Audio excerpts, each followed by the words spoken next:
వేదిక మీద ఉన్న పెద్దలకి మీడియా మిత్రులకి అందరికీ నమస్కారం. మరి ఈ రాష్ట్రంలో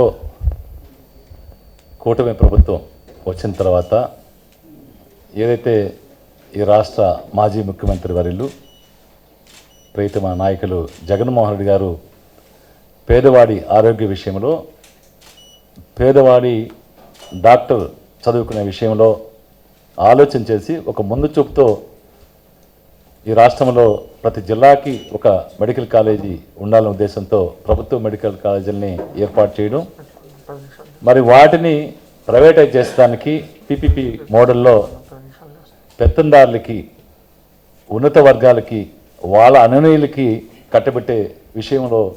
మరి చంద్రబాబు నాయుడు గారు చేస్తున్న ఆలోచనని వ్యతిరేకిస్తూ ప్రజలకి పిలిపించారు. ప్రభుత్వం ద్వారా ఏర్పాటు చేసిన మెడికల్ కాలేజీలు ప్రభుత్వ ఆధ్వర్యంలో నడవాలి, ప్రభుత్వ ఆధ్వర్యంలో నడిస్తేనే పేదవాడు డాక్టర్గా చదువుకోవడానికైతేనేమి పేదవాళ్ళకి నాణ్యమైన వైద్యం అందేదని కానీ ఉంటుందనే ఉద్దేశంతో జగన్మోహన్ రెడ్డి గారు పిలిపివ్వడం, ఆ పిలుపుని అందుకున్న రాష్ట్ర ప్రజలు, వైఎస్ఆర్ కాంగ్రెస్ పార్టీ నాయకులు కావచ్చు, కార్యకర్తలు కావచ్చు, ముందు నడిపిస్తే రాష్ట్రంలో ఉన్న ప్రతి పేదవాడు, ప్రజలందరూ కూడా,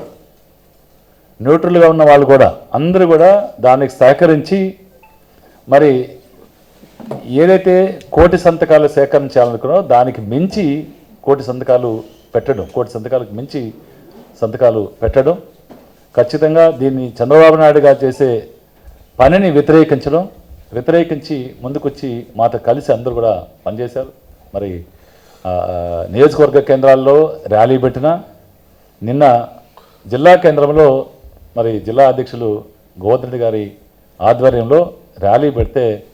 మరి చూశారు ప్రజలు. వైఎస్ఆర్ కాంగ్రెస్ పార్టీ కార్యకర్తల నాయకులే కాదు, స్వచ్ఛందంగా ప్రజలు కూడా వచ్చారు. అంటే దీనికి వ్యతిరేకంగా మా మద్దతు జగన్మోహన్ రెడ్డి గారికి ఉంది అనే ఆలోచనతో వాళ్ళ యొక్క మద్దతు తెలిపి నిన్న గొప్పగా ఆ సభని విజయం చేశారు. మరి ఈ కోటి సంతకాలు పెట్టడంలో కానీ, మరి ఈ ర్యాలీల్ని అనేక నిరసన కార్యక్రమాలని చేసినప్పుడు ప్రజల యొక్క సహకారం పూర్తిగా ఉంది. మరి ఆ ప్రజలకి ముందు నడిపించిన వైఎస్ఆర్ కాంగ్రెస్ పార్టీ నాయకులకి, కార్యకర్తలకి అందరికి కూడా ధన్యవాదాలు తెలుపుతూ, ఖచ్చితంగా వైఎస్ఆర్ కాంగ్రెస్ పార్టీ జగన్మోహన్ రెడ్డి గారి నాయకత్వంలో, జిల్లాలో గోవర్ధన్ రెడ్డి గారి నాయకత్వంలో ఖచ్చితంగా ప్రజల పక్షాన ఎప్పుడు పోరాడతామని, ప్రజలకు మేలు చేస్తానికి వైఎస్ఆర్ కాంగ్రెస్ పార్టీ సిద్ధంగా ఉందని ఈ సందర్భంగా తెలియజేస్తూ, మరొకసారి అందరికి కూడా